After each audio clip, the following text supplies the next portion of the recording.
Good morning. Hi. Welcome back to my brand new channel, the Shawl Knitter Unplugged. I'm sitting here this morning knitting on the shawl I showed you in the last podcast. It's grown, not a lot, but it has grown. It's the Frank Shawl by Jorge Locatelli in some delightful colors that have been chosen by my client who ordered it from me. And I had these yarns dyed up by S. Teresa yarn dyers in South Africa, local indie dyers. Very beautiful colors, and they match these colors perfectly from some color samples that I sent them. And yeah, as you can see, excuse me, it's a chilly morning here in South Africa. It's the middle of winter, and I'm all wrapped up in my knits, and I'm going to tell you all about them. So if you watched the last one, I hope this one will be better, and I'm going to do my best to show you all the things. And as I said, I would share a few tips with you, and you responded very nicely to that. I'm going to take off my glasses because they reflect terribly in the window. I will have to be putting them back on because I can't really see that well without them. Anyway, welcome back, and let's get into shawl knitting. So, as I mentioned, I love knitting shawls, and I have a few draped around me here. And I wanted to tell you about the first MKAL that I ever participated in, an MKAL being a mystery knit-along. The one that I started off with was one by Stephen West, and it was called the Speckle and Pop. And I, at that stage, I think it's about 5 or 6 years ago now, was dyeing my own yarn. I had become obsessed with yarn dyeing. I'm actually a mad colorist. As you can see, everything around me is color. You won't find anything gray or black or white in my podcast. So I dyed up a whole lot of yarns. It was the pop that really got me, and the speckle as well. So I dyed up some yarns and I signed up, and off I started on the first section of the speckle and pop. Well, it was quite a journey indeed, and this is what it turned into. Here we go. This was the first section, starting with these crazy chevrons. And as you can see, I have quite a lot of speckle and a large amount of pop. I really enjoyed this striped I-cord cast on. It was the first time I'd done an I-cord cast on. It was very, very exciting. And amazing with these big holes. I am also a lover of holes. I love knitting holes. So as you can imagine, if you know Stephen West's knitting, he's one of my favorite designers. He knows how to do holes. So there we go. This is, I won't move it too fast because it's probably going to make you dizzy. This is the gorgeous Speckle and Pop. And as you can see, I think I managed to shade quite well, you know, to fade actually from one color into the next with all my lovely pops. And along we went, and then we picked up stitches on the side, and we went on to some amazing woven details. This was also great fun. I decided to make the small version because it was my first knit along. And, you know, I didn't want to overdo it. But my favorite part of the shawl is the border, which, as you can see, has some massive holes and some kind of wavy chevron bits. There was an option to do brioche on this border, but at that stage I wasn't super confident with brioche, but I do knit brioche now. It's not my favorite stitch, actually. I know people love it. It's very squishy, but yeah. I didn't go for it. I love garter. And then these rather large holes that we made, I took the option of crocheting a border around them. And I'm very happy with it. It's just totally divine. It's It's the very first mystery knit along I ever participated in, and I wear it with absolute joy. I have since knitted 3 more, which have been ordered, and I've knitted some very, very large ones, and I'll knit it again any day. So that's it.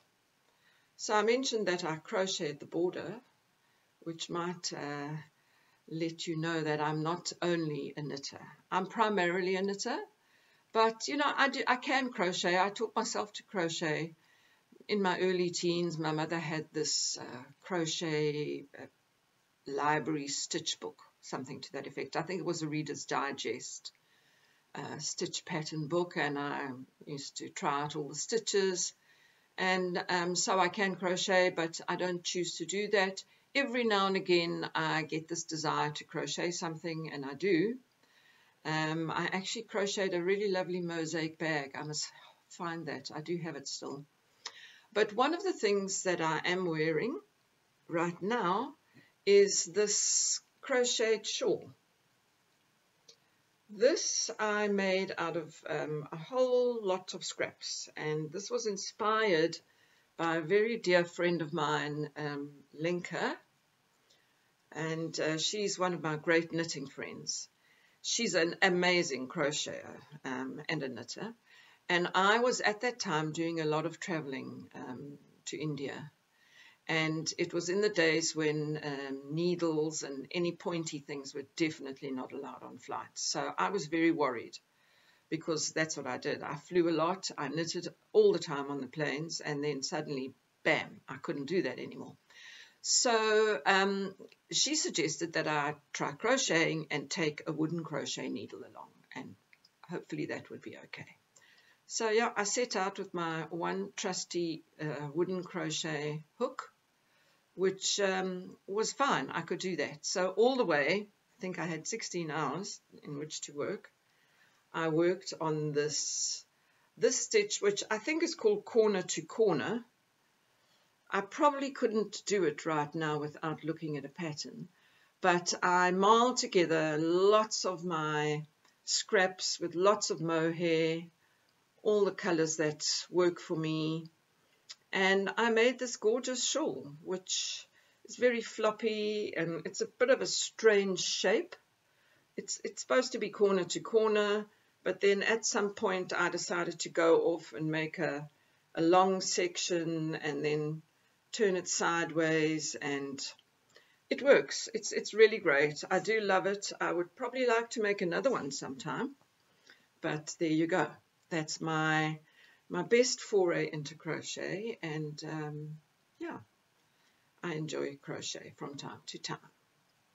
So today it's rather chilly, and I am wearing quite a few knits. First of all, I'm wearing just a circular floppy cowl that I found this gorgeous ball of self-striping yarn, mohair-ish from Katya.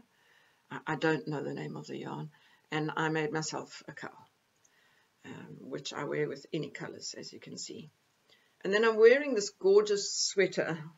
I do knit sweaters from time to time, but if I knit them, I'm probably going to keep them. So this is the Fukiya by Kineko Yuki. I can't stand up, unfortunately, but you can see. It's gorgeous. It's got this lovely rib band with this broken rib section, and on the yoke it's got this rib again, the broken rib, same as on the sleeves and on the bottom band, and just a very simple roll over split neckline. So this is a Japanese designer. I'll put it in the show notes. And Fukiya apparently is the word used for the tiles on the old Japanese houses. So that was her inspiration for this. I love this sweater. It's really gorgeous. It's knitted out of fingering weight. It's a singles, and it's a merino linen blend. Right now, I can't remember who it's by, but yeah, it's a singles. If I work that out, I'll put that down there too. This is also a singles, but it's not. It's just a plain merino. It's really soft and really cozy to wear, and I absolutely love wearing it. So the other thing I would like to show you today is this amazing piece of work, also from Stephen West. This is the Painting Stripes shawl, and as you can see, I've used a million colors, and it works really well. For me, it works incredibly well.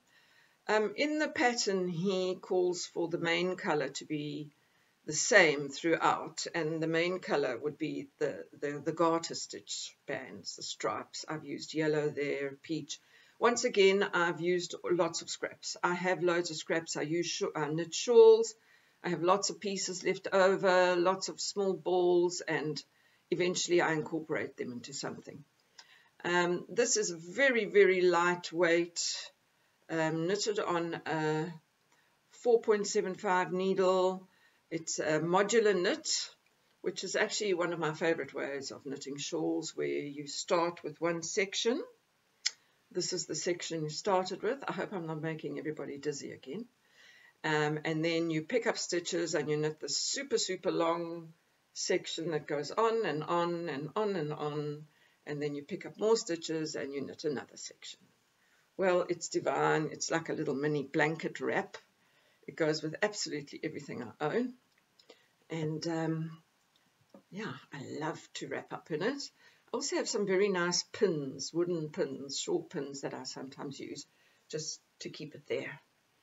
So yeah, that is my Painting Stripes. Yeah, I've used some mohair, some fingering, some Zuba balls, whatever I had, I put into it, and yeah, it's just divine. There we go. I'll just change into this one. So I did say that I would share a few tips with you in my weekly podcasts, and today I'd like to speak a bit about circular needles and casting on with circular needles.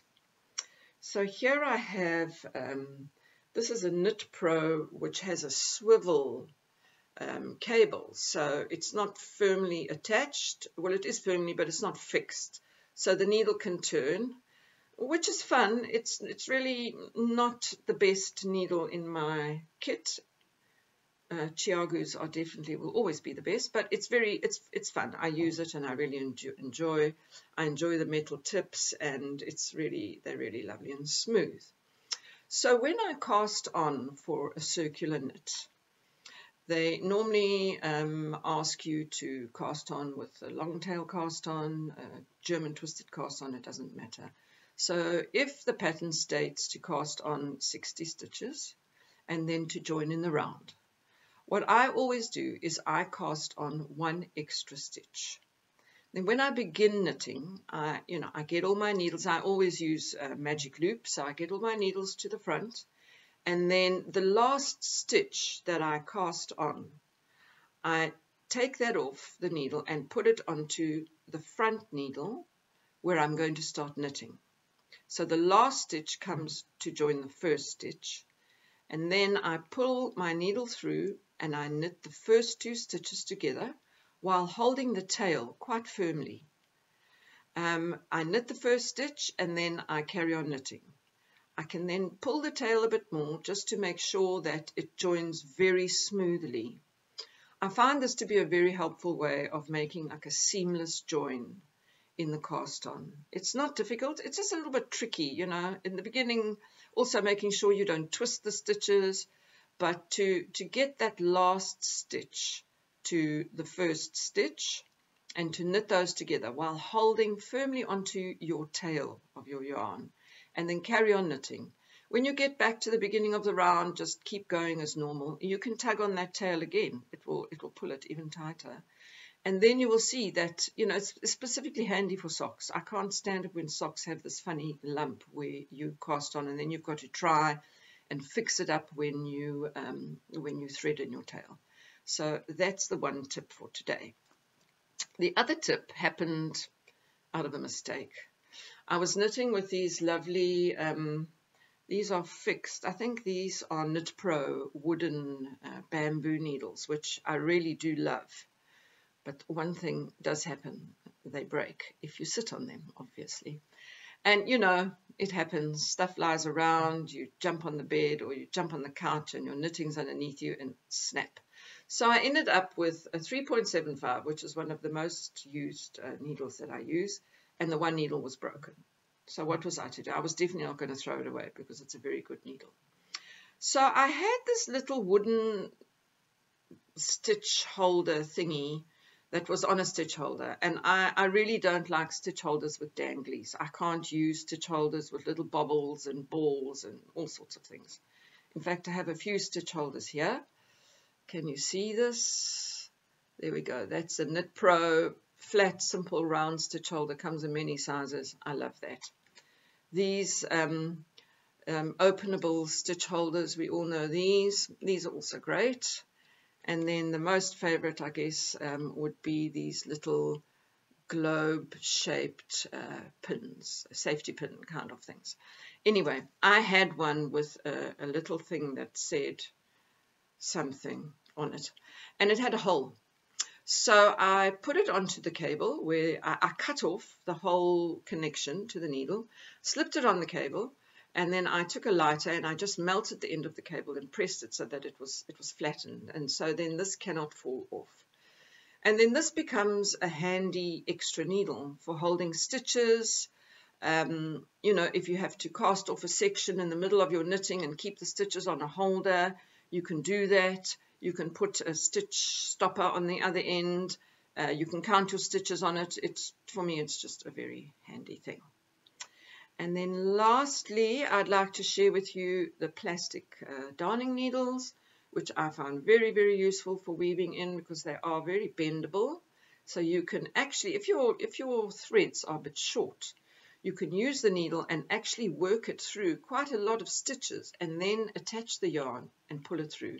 Now with a metal needle, you can't do that. So that's something I like to use. And these bent cable needles are also very handy for, you know, if you have to undo stitches, you can pick them up and hang them on here and work on them and use them. So today, just a few tools and the tip of casting on in circular. And yeah, I'd like to thank you very much for coming to visit me today. I call my podcast Unplugged because I am really totally not capable of doing very much with my videos. I will learn, obviously, and they will get better. But for now, I think it's fun. I'm going to keep them under 20 minutes so that you don't lose interest. If there are any questions that you would like to ask, please put it in the comments. And if you enjoy my tips, please do say so. Like the episode and subscribe, as I will be doing this every week. I'll also be having some interviews later on, and also I am planning a knitting retreat at the end of July, which will probably be in a sort of Zoom format. So stay tuned and you'll be able to enjoy all of these things. So sending everybody best wishes, lots of love, happy knitting. And if you're in the middle of summer, enjoy it. And if you're in the middle of winter, wrap up and take care. Thanks for joining me.